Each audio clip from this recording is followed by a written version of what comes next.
Last week, we had embarked on trying to understand how the various clay of vasanas consumes a human life.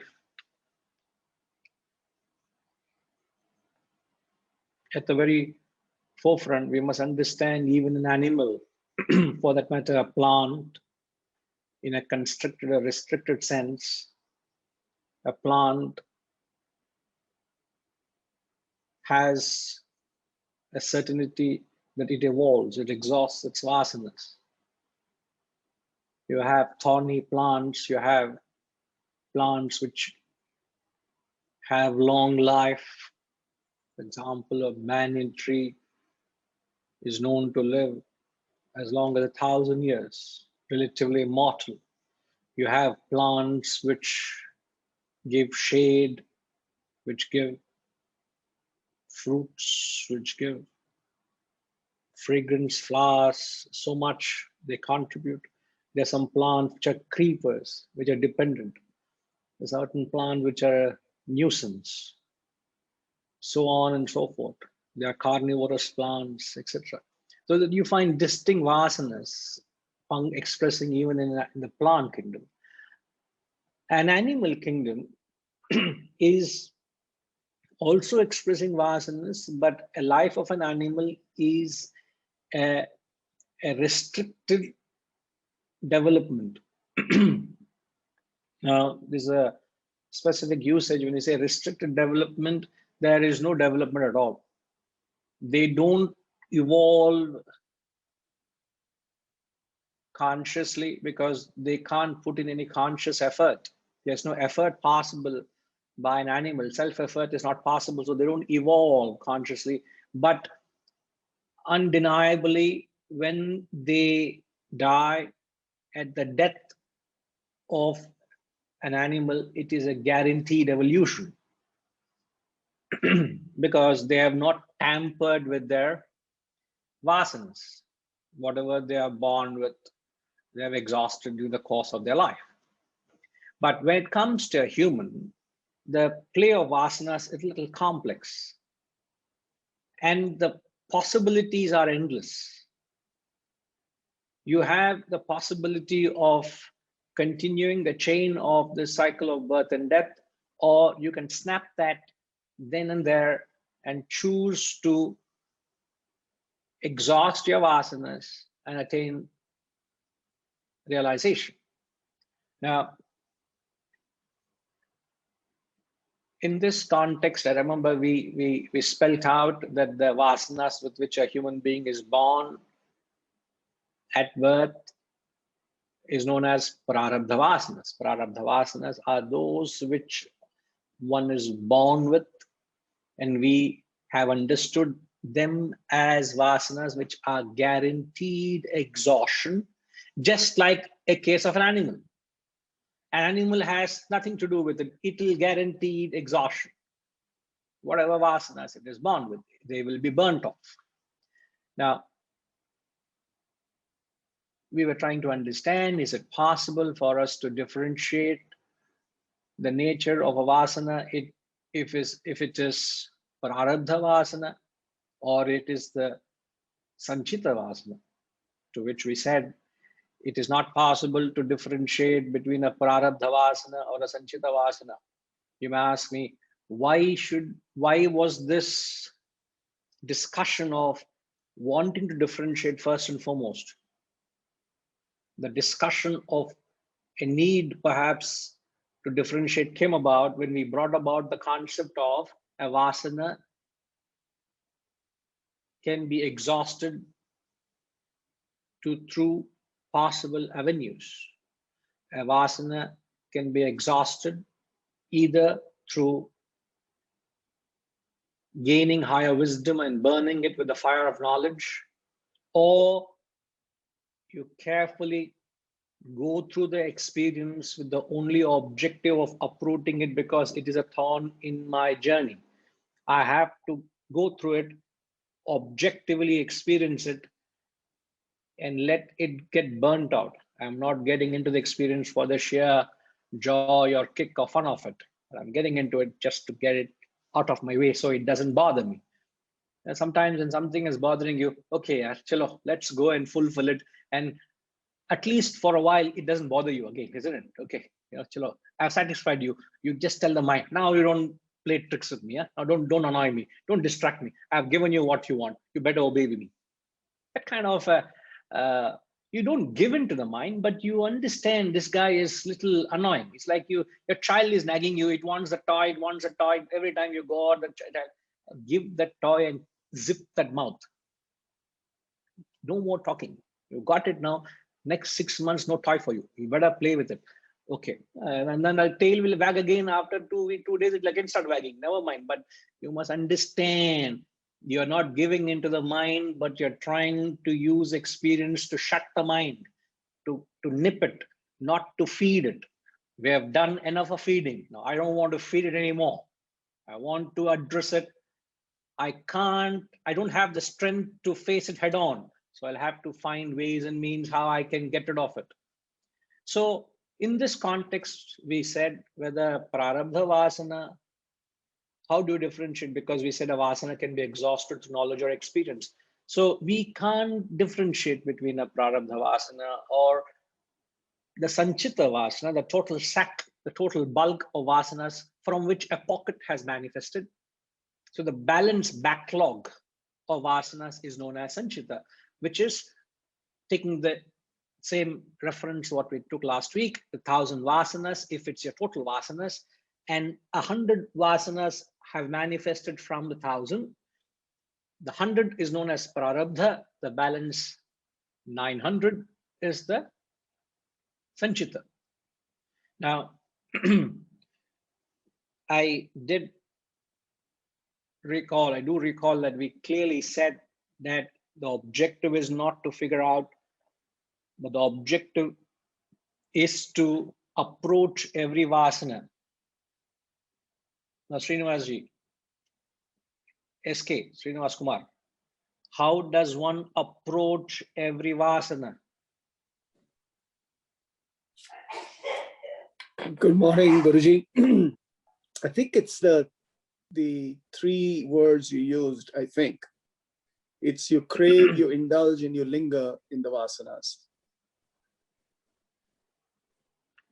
Sriniji, could you please repeat what the question is?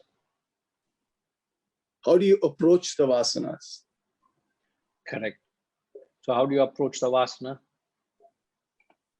You approach it, I think, by acknowledging the fact that you may crave for it. You may approach it by that you may be, no? Okay. No, fair enough. You may slip into that tendency of either craving or indulging, etc. Okay, acknowledging that there is that route you could take, what do you do thereafter? I think you experience it. Rama Krishna. Ella solli completely is like you're pouring a bucket of water on the fire, completely.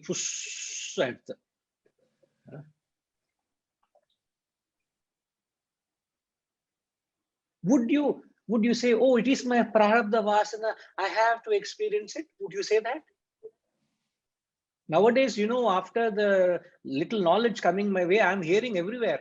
Everybody is saying, oh, it is my prarabdha vasana, I have to exhaust it.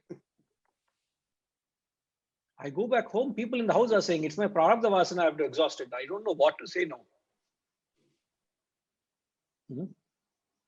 You may have a weakness for something, and I'm justifying by saying my prarabdha vasana, chalo yaar, let me exhaust it. What would that tantamount to? Justification? Would you, in that way, would you be able to, are you dealing with your vasanas or you're giving into your vasanas? Well, if you permit me, you're assuming that all vasanas are bad. And if you say the vasana is bad, then you're saying you're giving into it, therefore the negative connotation. So if you approach it that from a spiritual perspective, how do you look at a vasana? What is the equation of vasana from a spiritual standpoint?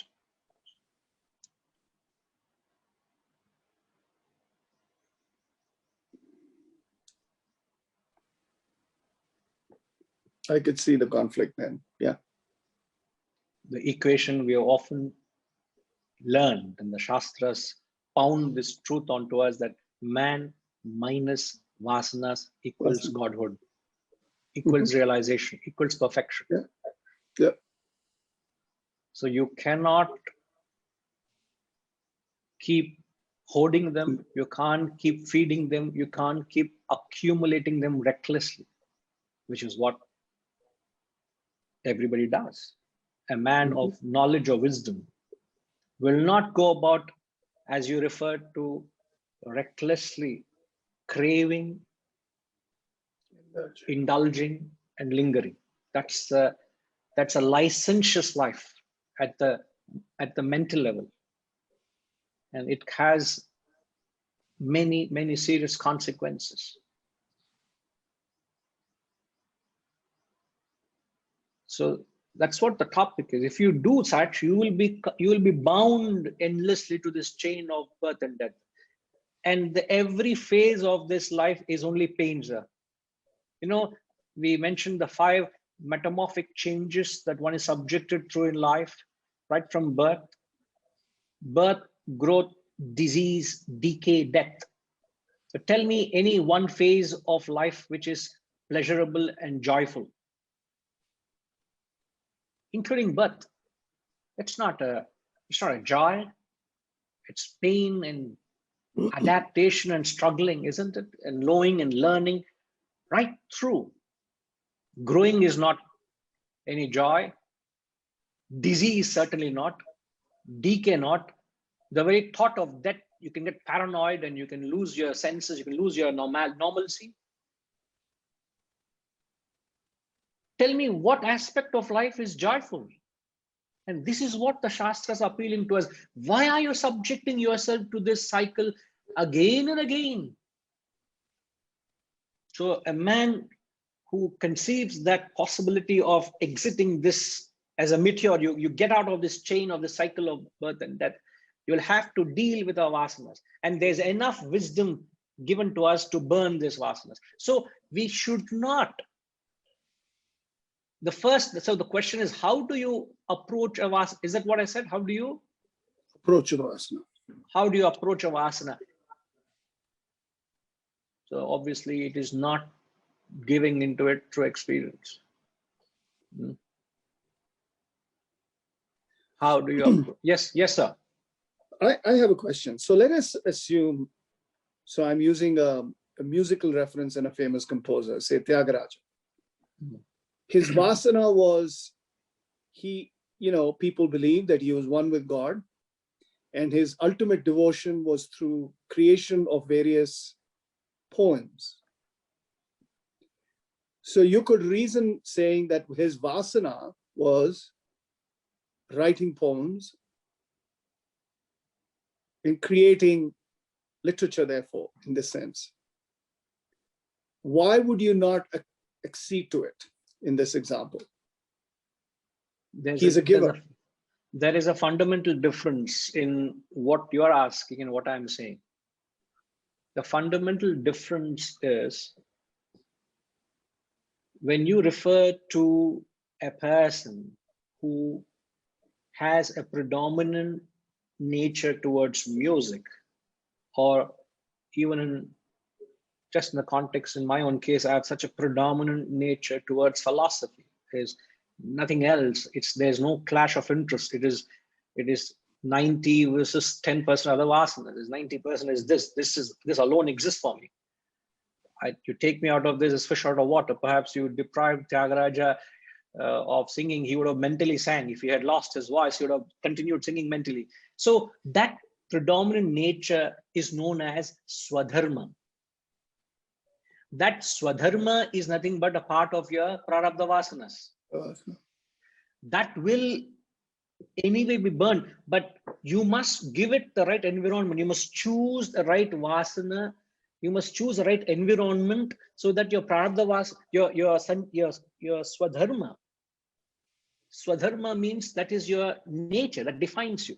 So you must choose a field so that that expresses. So what did Tyagaraja do in his course of his life? He chose a field which is akin to his nature, and he is exhausted those vasanas. So most likely at the end of that embodiment, he's attained moksha. So therefore, we look upon him as a man of realization, isn't it? But what did he do? He allowed that Swadharma to express. Swadharma is what? The predominant. Sriji, you may want to jot it down. Swadharma, in the context, right? Example, Tyagaraja, as you referred to. Swadharma is the predominant nature of your prarabdha vasanas. Prarabdha vasanas are you born with, isn't it? So Swadharma becomes the predominant bundle, the big bubble of your prarabdha vasanas. That is what you will be defined by. So Tyagaraja is known as a great music composer, great Carnatic singer. Why? Because of his nature, of his dharma, of his vasanas. If not that, he would have been, I don't know what he would have been.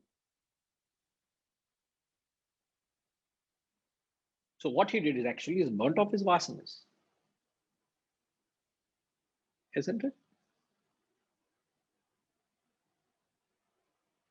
But sorry, you may have to unmute yourself, Sriniji.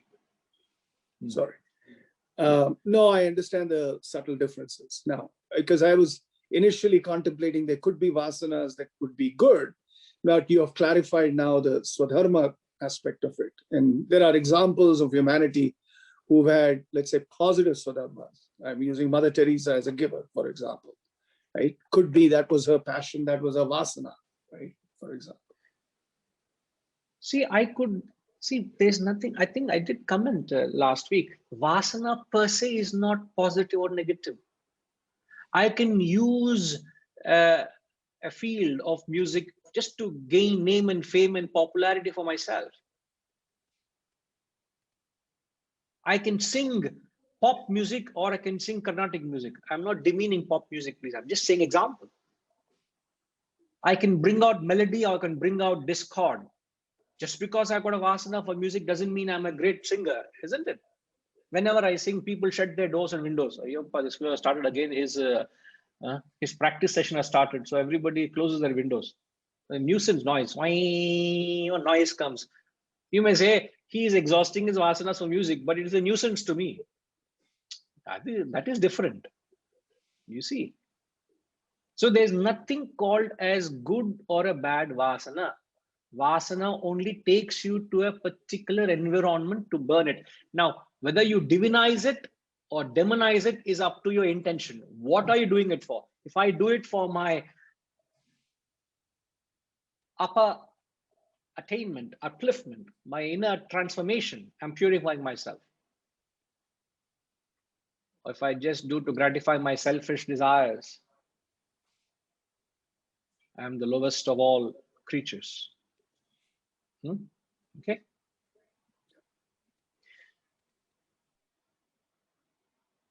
Totagaru.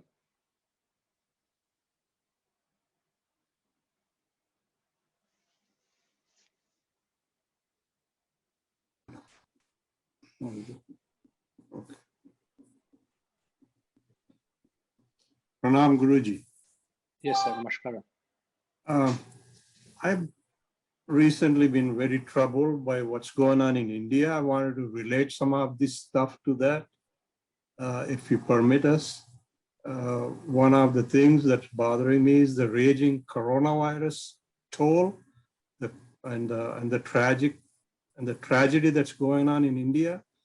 How do we relate vasanas to these events, either war or virus or whatever is going on?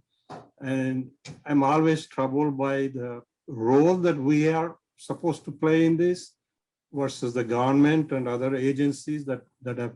Is this because the people who are suffering at this time, are they exhausting their vasanas? Is there any meaning or relationship to this? what's going on with that event, and what is our role in all these things? What is everybody's role? How do we tackle some of these things? Right. See, I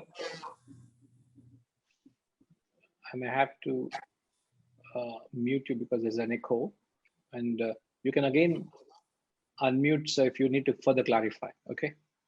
Now, as we always understand, death of a person is not marked by external factors. A person doesn't die because of age. A person's death is not determined because he has been assassinated. A person doesn't die because of an accident. A person doesn't die because of a calamity or the sheer deluge of the COVID, which is consuming so many innocent lives, as you clarified. But none of these external factors determine death. A person dies only when he or she has exhausted his prarabdha vasanas. We got to come to terms with that philosophically. It's only when the vasanas that has been set into motion at birth, when they are exhausted, that individual dies. How a person dies is their karma. A person could die a miserable death. A person can go through the passage of death without even realizing that he is in this last phase of his life and he's moved on. So there is no pain or there is no agony, there is no suffering to the individual or to the near and dear. They just moved on silently. Very recently, I lost a very good friend of mine. He was playing a badminton. He was playing badminton, the sport, and he played a game. He took a break. He came and sat on the chair. 2 deep breaths, he's no more. Just 2 deep breaths, he's no more. And people rushed him to the hospital. He was declared dead. He was just 47, 48.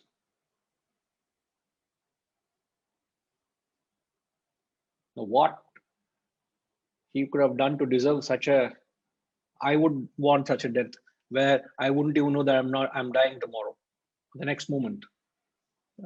Which is, other thing is go through pain and torture and suffering. So that is the only reason somebody dies. How you die is the karma is determined by the actions you have performed and the fruits of that. If you've done some punya, you will have a peaceful journey. If you have done some papam, that will be met, if not continued next birth, to be continued. So it will not leave you. Okay. Now, what is our role in situations like this? Your attitude should be, can I be of any service? Rather than sitting and complaining and grumbling at the system, why the system is a failure, can I be of any service? If you can't be of any service, as John Milton says in his poem On His Blindness, he says, they also serve who stand and wait. You may not be able to express your sense of service, but you are ever grateful to what you have got, but you are incapacitated. You are not able to be of any service. What do? You accept it and bow down to that providence, which knows what it's doing. Providence is just, it's a balancing act of nature, which we don't understand. We don't understand the totality. We just have to bow down and accept it.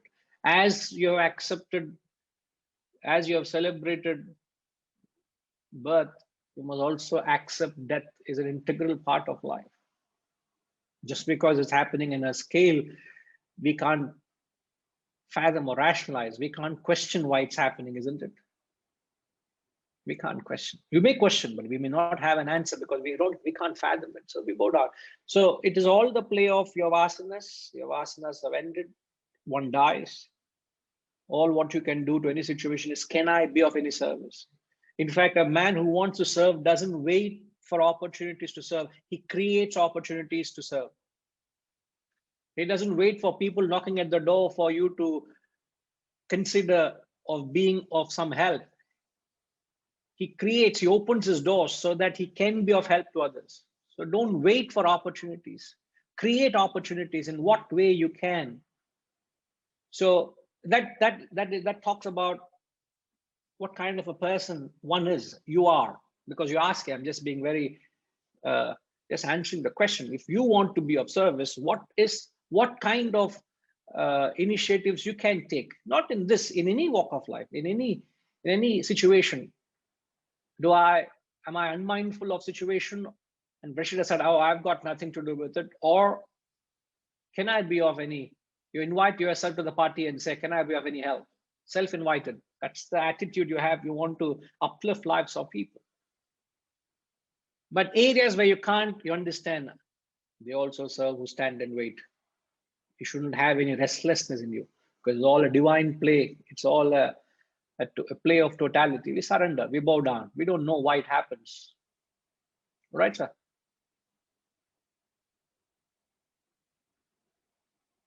So you will have to be unmute. Yeah. Okay. So the first part, do we assume that it's their fate and we cannot do anything about it? Is that it? Then it becomes, our actions become reckless if we say it is his fate, let him suffer. That is his karma. No.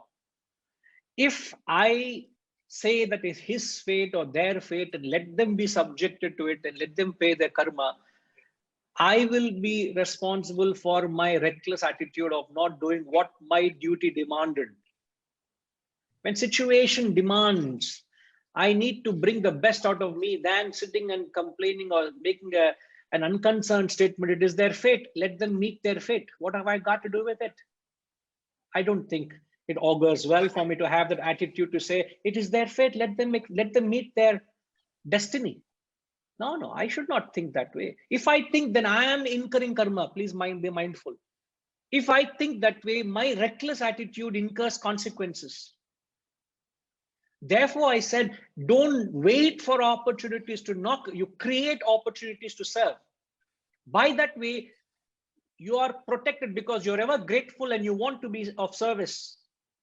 And you're not doing it to protect yourself. It's because this world is not designed for the non-sacrificers. So mark these words of the Gita in the 3rd chapter. He says, this world is not designed for the non-sacrificers. Just objectively look around you, sir. Everything in nature is thriving because it gives. The entire plant kingdom, the vegetation, the earth is constantly yielding. Crop after crop, year after year. Generations has been yielding. For one generation, the earth says, I will not yield any more vegetation. What will happen to the human kingdom? What will happen to the animal kingdom? It completes destroyed. The earth is yielding vegetation. The sun gives vitality. The clouds give rain. The bird chirps. Sometimes, there are some birds that come and such melodious music. It's just music to the ears and they're just communicating. They're just unmindful, but it is music to your ears. And you just want the bird to not fly away, and then you just want to continue them making that beautiful sound.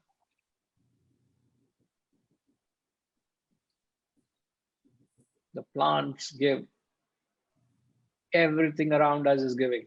The cow gives milk. Everything in nature is thriving because it upholds the principle of life, which is to give. The fundamental principle of life is to give, sir. And the moment one flouts it, one breaks it, one pays the price. Therefore, my question in answer to your question, I said, they must play the role as a giver. In what way can I be of service? Because that is your dharma. In spite of my best, if somebody has to move on, I accept it. It could be a stranger, it could be a near and dear, doesn't matter. You have to be objective to the situation and do your dharma. The fact that you ask this question, I know it concerns you. Otherwise, you wouldn't be asking this question. And I appreciate the sentiment. Sitting in another part of the world, you're concerned for what's happening. That itself has protected you because the thought is there. But if you can translate that thought into action, why not? Wouldn't you do that to your near and dear? You may have love to your near and dear. You have concern, but would you not translate that into action? You say, oh, I love them, but I will not pay for their medical bills. I will not attend to their needs. I will not give in to whatever there is needed to rehabilitate them. Would you do that? No, your emotion will not justify that. You're expected to translate into action. Exactly the same way. Allow it to express in form of service in whatever way. If you're not able to, don't feel guilty. They also serve who stand and wait. If you take every part of the answer, it's a wholesome concept. End of the day, you are protected, and yet you are doing the best to uplift others. Because, unmindful, we are incurring so much of karma when we don't acknowledge that it's my obligatory duty. All of us have regular duties. There's also known as naimittika karma. There are special obligatory duties that keep coming away now and then. And if we don't acknowledge them and uphold them, we pay consequences. Please ponder on it, sir. And if there's something, please do come back. Okay. Right. I mean, this is just an example of any event, any major event, where a lot of people are put through a lot of suffering, and you don't completely understand the reasons why they have to suffer, what causes that led them to suffer. Could it have been controlled, or could something have been done to mitigate those circumstances? And what would be the role of each person in this particular aspect? What is our dharma or our duty, and what is the duty of the people who are in power in the country and the medical community, all different aspects of this tragedy. See, if every one of them are mindful of their simple duties, what little they have to do. If everybody is mindful and then just goes about doing their duties, I think it's a glorious world. It can be a heaven on earth. But sadly, nobody is true to themselves. Now, as I'm talking, am I true to myself? As I'm conveying this knowledge to you, I'm doing my dharma. You can't ask me why you're only doing this. This is my dharma. This is my nature. But am I true to it when I'm doing it? So if each one is true to themselves, rather than using a system to abuse someone, the medical system at times now is abusing the helplessness of those who actually need the system to go out of the way to accommodate, but they're abusing them. Right. The same medication costs 5 times more, 10 times more. And they're encashing on the desperate situation.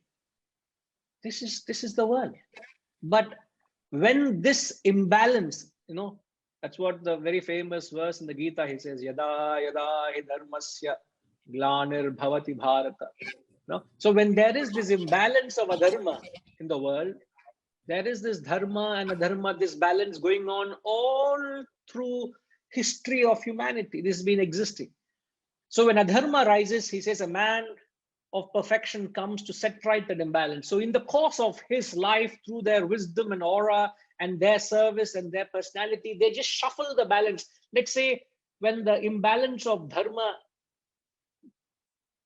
was very low, adharma was 80% and dharma was 20%, there's a sheer need for there's no values, there's no morality, there's no ethics. So you need someone to resurrect it. So these great men are born in history, as it were, because of a demand. They come in the course of their life, they've shuffled the balance. From 80% of dharma, they brought it to 30%, and dharma, which is 20%, becomes 70% in the course of their life. But no man, no person, however grand he was, Swayam Narayana himself couldn't eradicate adharma from the world, because dharma and adharma are integral part of the world. Accept it. But all what we can do, if we all collectively use our wisdom and our wise counsel and our acts to uplift society, wherever we go, we can touch lives of people, enhancing their lives. And if all of us do that and the ripple effect starts, there will be a compound effect where the whole world will get transformed. But it all has to start with individual units. You create a ripple, I create a ripple, she creates a ripple, he creates a ripple. It's a ripple effect that creates a different environment. Rather than I want to grab more, he wants to grab more, she wants to grab more. How much more can I grab for myself? If that's the thought, I'm destroying myself and everything around me. There's nothing there left thereafter. That's why I said everything thrives only on the principle of giving, principle of service and sacrifice.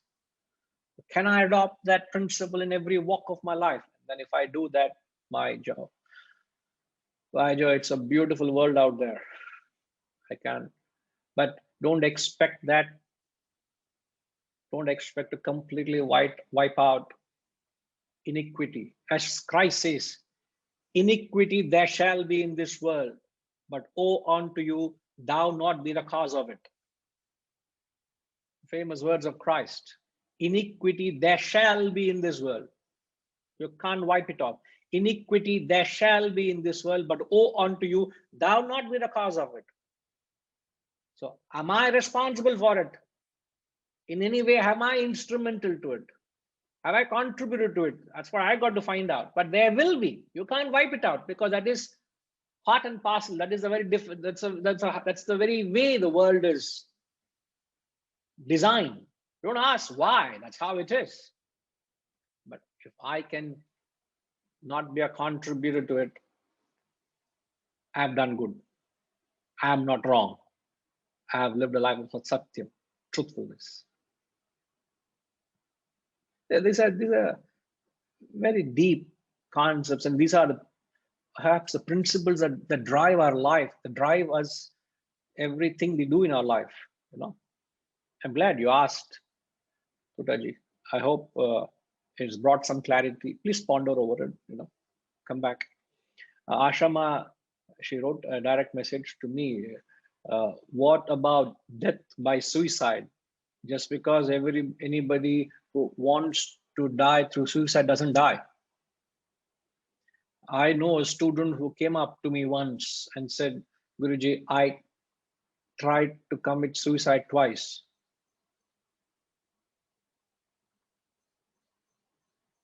She was there to tell me that she tried to commit suicide twice. And yet she didn't die. Why? Her prarabdha vasanas. She was going through such a turmoil in her life, her little bubble life of a family. Her husband was creating, she found him a Rakshasa in her life. She found it. She felt that way, and then she lost the peace and charm of her life. He used to yell and shout, abuse her. She used to tell me, her husband, he gets out of the car, and by the time she picks up her handbag, and she used to tell me, her husband, I remember this very clearly, her husband used to drive a BMW, and they're heavy cars, and so she was a very frail lady. She was in the mid-30s or early 40s. This is the time. And she used to say, Guruji, I used to find difficult, the bucket seats, and they're very low. By the time I picked up my handbag and my bottle and opened the door and pushed the door, it took a couple of seconds more. And my husband would have got out of the car and he wants to lock and move on. And since I took a few more seconds, he used to go berserk. He used to start shouting and he used to literally go mad at me. Simple things like I used to be on my nerves. Just even before approaching the house, I'll keep everything ready with me. I keep my purse, my bag, and before he gets down, I jump out of the car just to ensure that I don't, annoy him. And so she was on her nerves, literally. And he was almost like an albatross around his neck. It was a pain. Every phase of her life, and very successful fellow, very smart. You see him, you would not know the other side of it. Very smart, charming fellow, very successful, brilliant, a lovely industry he had, everything going beautiful, a lovely son.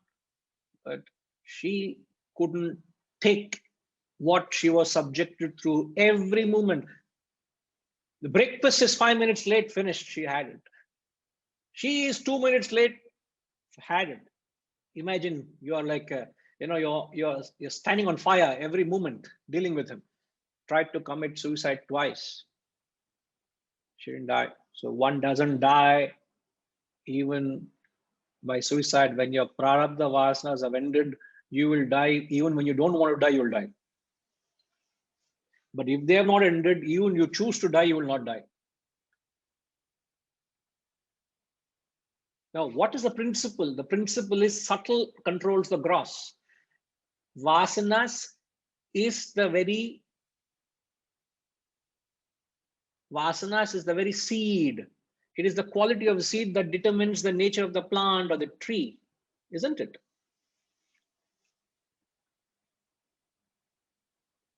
Okay.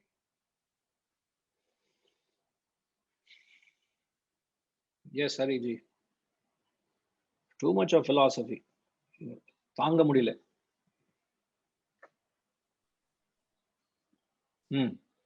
Hari Om. Sir, make it little easy, sir. ரொம்ப கஷ்டமா இருக்கு. Too high philosophy so far. Guruji, you brought the line, they also serve who only stand and wait. It was so uncanny that I was to call you today sometime during the daytime to get the clarification on this sentence. You brought it in this class. Can you please highlight a little more on that? I was to call you today. On this particular statement, you want clarity? Yeah. I would have called you otherwise during the daytime. It was so uncanny. And so I've actually blocked your number now. Yeah, you already. I told that in public also now. So that also I wanted to bring, because I got blasted, I got pulverized in the last class when I brought Duryodhana as an example when we were talking about the prarabdha vasana. It is for the same reason what you have been explaining. I could get it in the last class itself, that prarabdha vasana, one doesn't have to undergo. We can burn this vasana during the lifetime through knowledge. Could you repeat? Don't explain, just repeat the last sentence if you can, please. The first one is, can you kindly explain a little more on the last sentence you said something about burning vasanas? Burning vasana through knowledge. When I brought last time, Duryodhana had to do it because of his prarabdha vasana. Then I got blasted by you very, very affectionately. That part you have forgotten. Blasted, pulverized, destroyed, demolished. Affectionately, very compassionately, I got blasted. So complete the picture. They all will think I have become rowdy. I have become. No. No, then Hirenjin will say, I see a flavor of Ratnakar in you, he'll say. What, Hirenji? I hope you don't say that, huh? I've written the slip in front of me that I had to clarify your question you asked about Ratnakar, but they are not giving me a chance to clarify. I'll come to you. Yeah, please do come to me. I got a little bit more questions beyond that anyway. Okay, thank you. Yeah. Now, Hariji, perhaps we can take that discussion off the class, but since you do ask, I'll expand it outside the class to you. But since you asked, the context of that statement was made by John Milton. As you know, John Milton was a great poet, great philosopher, and he lost his eyesight. On his blindness. Yeah, and then the last thing he wrote was on his blindness, the sonnet, the 14-line poem. And he sort of complains to the Lord, man, Lord, you have given me this talent of poetry, and I was doing so well in expressing myself, and I'm just flow with my dharma, my nature. I was true to myself, but what have I done to deserve this? You have taken away my eyesight. And then at the end of it, he comes to terms and rationalizes, and he says, I'm not able to write poetry, but they also serve who stand and wait, because just because I'm not writing, it doesn't mean I'm not doing any service. So in that context, he says, just because you're incapacitated or there's an inability to act, that doesn't mean your intention should not be there to serve. So his intention was pure. So it is intention that protected him from one's inability to act. So therefore, to Totaji, when I was answering, just because you are not able to influence a society or your actions don't go far in connecting and uplifting lives of others, at the mental level, if you have this intention, your intention immunes you and protects you from your inability to act on them, whatever be the reason. But in the context of the poem, it is the blindness of John Wilson. All right, sir? We can take it up any further clarity. I will unblock you for a few hours and I'll let you know the window when you can call me. RPG, this is correct, isn't it? I hope I'm not doing anything wrong. RPG, you've been very quiet today. I'm a little uncomfortable. Shravana, Hari Om Guruji. Yes, sir. Just listening today. No, you've not done anything wrong. Oh, then I'm okay. Yeah. You're spot on. Spot on. Okay. Thanks for that assurance. Anytime, sir. Yeah. Yes, sir. So let me go to the brilliant part, the brilliant person, Roshni. Hari Om. Yes, Roshni. Hari Om. Actually, he has a question, but I'm going to ask it because I feel more comfortable asking it. Okay. So, we had been talking about what is it in someone's, I guess, how does it become that someone is born a certain gender and through their lifetime they change it, right? So if someone is born a male and transitions to a female, so is that part of their karma? Or I don't know if this is a question that can be answered, but No, it is a legitimate question. So the question you're asking is somebody born as a male or a female and they want to change their gender, and they go about putting an extraordinary effort to right. change, and perhaps have achieved it with great success in changing the gender and then living a life of what they desired. Is this the prarabdha or is it their effort? Is the question, isn't it? Yeah, or is it maybe even their karma, as maybe they're born in the wrong body almost? See, the vasanas don't go wrong. The vasanas fructify as an embodiment or an environment. Okay, because they are not given a choice, they just express. Now, having expressed, you intervene with your free will.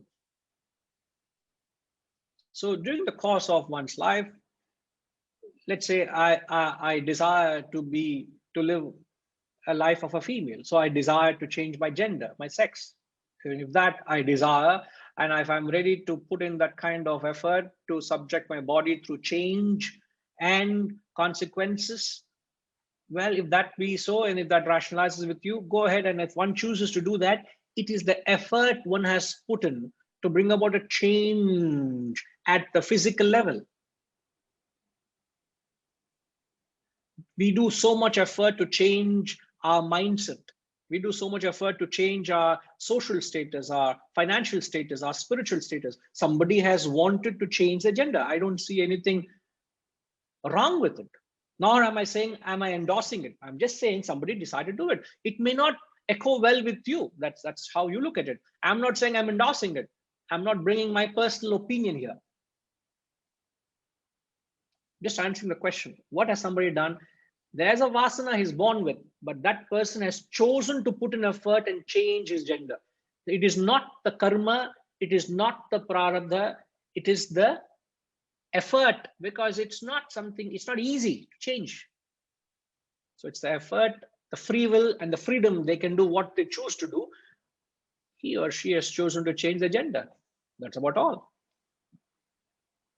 And I don't see any reason why it should be of any concern to anybody. That's their lives. They're minding their own business. They will say, mind your own business, isn't it? So technically speaking, philosophically speaking, it's their effort. I wouldn't say it is a karma or prarabdha. Right? Right. Great. Right. Now, I think the same principle could extend to what Hirenji had asked last week when he said about Ratnakar, who lived a life of a dacoit, who his livelihood was robbing people freely and supporting himself and the family, and they were doing pretty well until there was a turn of incidents that a Swami who was passing his way, and he said, you can rob all what I have, but he said, do you have a moment? I want to say something. I'll wait for you, but can you just go back and ask your family? You are doing it as a breadwinner, you're just supporting your family, but do you understand the consequences of what your actions are incurring? Do you want to go and ask with them? Would they like to share the consequences, not just the rewards, but also the consequences of your actions? Will they also share the karmas? And the answer was obvious. They said no. And that made him ponder and reconsider every act of his. And that brought about a change in his life. And thereafter, he was transformed from a dacoit into the great Valmiki, who wrote the great Ramayana, the epic. So this all are phenomenal efforts. There were perhaps situations and circumstances that had to compel him to become a dacoit. He couldn't find any rightful means. Like, for example, in the play Les Miserables by Victor Hugo, you should watch that movie. It's an outstanding movie, Les Miserables by Victor Hugo. It's a book, but it's a beautiful play. And if you get the right version, I don't know if I can have access to the right version, but many versions, even the modern, recent times, there was a musical, I think, was produced, but I don't know if it's a musical or a movie. It's a movie, if I'm not wrong. But Les Miserables, it's a movie. Here it talks of a woodcutter who was finding difficult times to support his family. And he ends up stealing a loaf of bread and is caught by the police, and he is put in prison for 20 years for stealing a loaf of bread. Those were the kind of laws, and it was total anarchy. There was no rule of the law. He pleaded to the court, to the law, the judge, that I am a very honest man. It's just that I have a sister and a family to feed. It's desperate times. Can you please consider, I'm a very honest man, righteous man. Situation compelled me. Dismiss him away, take him away. So heartless the judge was. 20 years. He tried to escape a couple of times. He gets another extension, 5 years. So at the end of, very soon he realized he had 35 years in prison for stealing a loaf of bread. Somehow he escapes from the prison after having spent considerable time. After 10 years or so, he escapes the prison. And then he is entertained by a priest. I'm just cutting the story short. He's entertained by a priest who welcomes him. He very well realizes here is an escaped convict because he was garbed and was not presentable at all because he escaped from a prison. And he entertains him that night. He feeds him food, dinner, supper. And he says, why don't you rest for the night before you find wherever you want to go? And that night, he slept. And he stole the silverware, which was a tradition. Whenever a guest came to home, the food was served in silver dishes. So he was actually entertained in silverware. So he stole the dishes and he ran away. He was caught by the police. He was summoned to the priest's house. To cut the story short, the priest said, I gifted the silverware to that thief. And that moment, it brought about such a transformation to that convict. And the whole play revolves around this statement.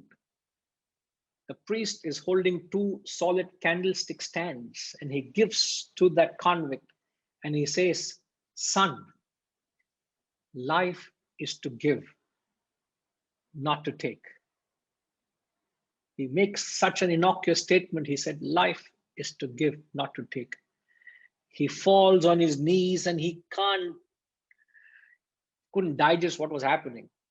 Here is a man who fed me, who gave me shelter, and I stole him and I was summoned by the police. And here is a man who's giving me candlesticks, solid silver candlestick stands, and tells me, son, life is to give. And that act transformed him. And the rest of the movie, you must see to what length Jean Valjean, that was a name, Jean, the length he goes to, he becomes the mayor of the town. And the kind of service, unparalleled service he does to community and society. So I just referred to it as some kind of a parallel to perhaps similar thing could have happened to Ratnakar. Something came and impacted him and he transformed and he became a great Valmiki.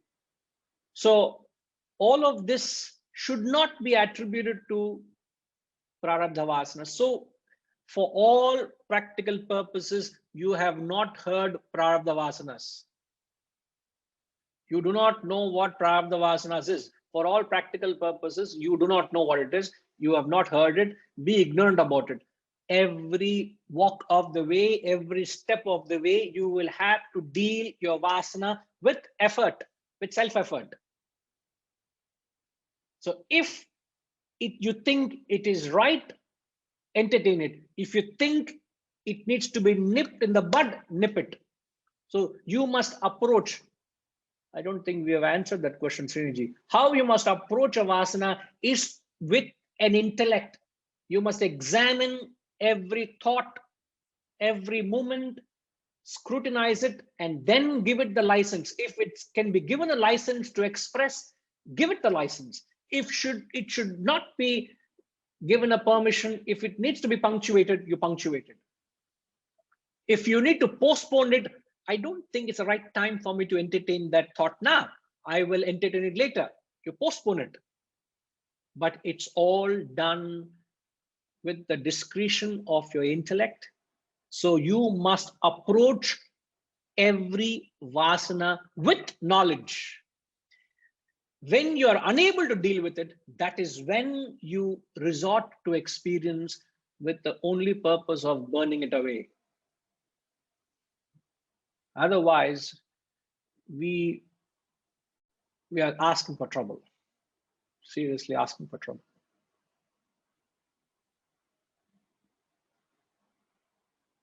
So, Hirenji, Ratnakar is addressed. Next, you said you had some further Yeah, thank you so clarification. much. It's a really good experience going through the comparison how we made about Roshni, what we was talking about, Ratnakars, and I think it is very clear to me. But only thing, when you made a statement at the beginning, which we were talking about Basanas, I also asked that question earlier, good Basanas or bad Basanas. So there is, as you said, there is no good Basanas and bad Basanas. But as we think as a human being or whatever knowledge we have, I would say what who was saying, Srinivasanji was possibly talking about Tyagarajan's music. Yes. You mentioned about your philosophy, which are predominant, say 90% of yours or Tyagarajan's music. So to me, those are good Basanas. We don't have to even think about it, right? That always leads to a certain good path. Whereas Ratnakar, Vasanas were definitely not conducive to anybody, to societies, or except for feeding his family. So that is where I was trying to differentiate. And now, then you say that go through the experience, and that is one part. The second part, you also made a statement right now.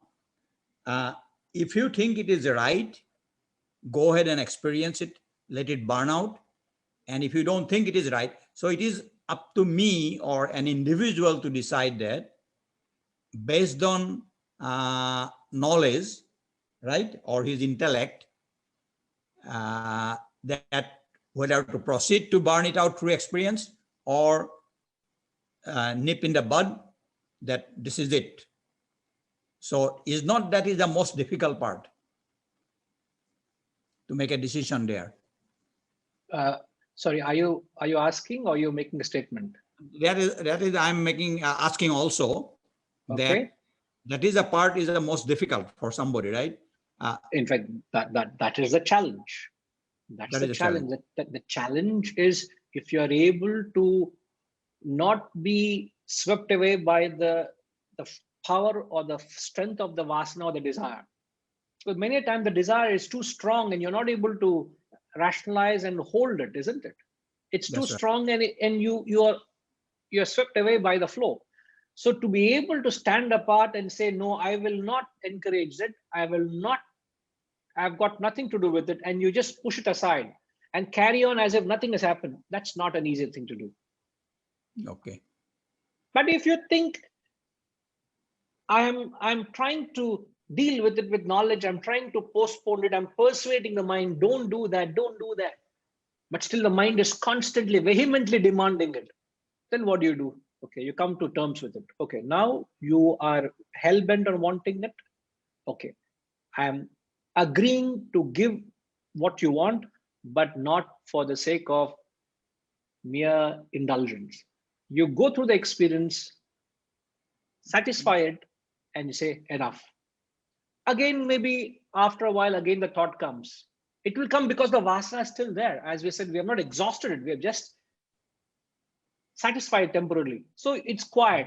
But since your approach, it's not to indulge, your approach is not to feed the desire anymore, it will only slowly start tapering away or fading away in the course of time. Depends on the intensity of the desire. But if you take this approach, slowly the desire loses its potency. Desire may be there, but the potency starts going away. And simultaneously, as you're also trying to enhance your wisdom, you will also start seeing the frivolous nature in pursuing that particular desire. You say, man, what the big deal, man? What's the big deal in having that? Why should I be so slavish to that particular thought of wanting it or enjoying it. I think I can do without it. What's the big deal? And I know so many students come and share their personal things, how they've grown out of certain things which they were so obsessed with. Genuinely, they say, sir, Guruji, I've actually grown out of it. Something which I had so much value for, I think I don't have that much value. It's good if I have it, but if I don't have it, I'm really fine. I'm really fine. And they've allowed that maturity to come and put the desire in its place. I said, yeah, it's good to have it, but I should not be a slave to it. That kind of evolution. Yeah. All right, sir? Great. Thank you so much. Most welcome. Most welcome. Yes, Sitaramanji. Hari Om Guruji. Yes, sir. I just wanted to, very nicely you explained that vasanas are neither positive nor negative. So in the case of Ratnakar, he was a warrior, he was a rebel. Then he became a dacoit. But he could have used that courage in a good way in the beginning. He used a vasana which was neutral to negative. Then again he became positive because of that Swamiji's sermon and his transformation. So in my own case, I have I think I have networking. I'm good at networking. This I can use it for my enrichment, or I can do it for seva, which I have found. Earlier I was in business. I was using it for my enrichment. But lately, in the last 7-8 years, I am able to raise a lot of resources and help cause where I created opportunities the way you say. I just wanted to share. Yes. Knowing you and knowing the purity which you work and operate with, I completely can understand how the principle resonates and how you are living by it. I really appreciate that. Yes. And those of you know Siddharamanji, you would know someday when you get to meet him, you would know. Almost so much so that his nature rubs on to others. That's why I said, create that ripple effect of create opportunities to serve, right? The look of it, I'm just left with 1 minute. And yet I have not yet touched on the incomplete picture of the Vasana, the play of Vasana, which we wanted to touch on. I don't have the time. I can't take the luxury of extending it. But now what I have also realized in the course of explanation is when I was answering Sriniji, I brought in the context of Swadharma. So I think when I come back next week, I would want to complete firstly the picture of the Sanchita and the Prarabdha Vasanas, and then expand on what this Swadharma is. Because the concept of Swadharma is, as I said, is the predominant nature of your Prarabdha Vasanas. But it is important to know that one should choose Swadharma, because I can also choose not to be in a Swadharma. I can choose a field which is alien to my nature, which is known as Paradharma. Para means it's alien to me. It is not in tune to my thinking. So the importance of choosing a field of activity, which one is innately drawn to, plays a very important role in the fructification and expression and burning of vasanas. Okay. Sriniji, looks like something is concerning. Any clarification required? No, I look forward to you triangulating this. That's all. Next Right. session. Yeah. I can, yeah. Go ahead. Yeah, sorry, please. No, the beauty would be, how does one really try and understand? I know you said it is not your it is not your duty to understand your vasana, but if I just take it, if hopefully it is not. Just to be very specific, you would not know which is your prarabdha vasana. Okay, yeah. Not understand a vasana. No, we are trying to understand a vasana. We are trying to understand what is our swadharma. That you should know. You should know. Now it's a little too late. You should have known this when you were 8 or 10. You should have been told what is your swadharma, what is paradharma. But it's Slow okay. learner, sir. Nah, that's what I have all kinds of students, so I'll have to put you in certain compartment, and then parvale, I'll have to accommodate. Never mind. What all I have to do, parvale, nobody thinks about me at all nowadays. Never mind. But I will come to that point, sir. Okay. Right. Okay. Thanks. Lastly, Vijayji, yes, please. Hari Om Guruji. I won't take too much time. I was reminded when you were talking about Prarambha Vasana and having to discover it, I'm reminded of the modern approach to, improving the personality of children, okay, in areas or strata of society where they can afford it. They put them through a whole lot of activities very early in the age, and to see, where they are good at, where they seem to have an aptitude. Okay, another word for it perhaps, whether it surfaces, expresses itself, I won't know.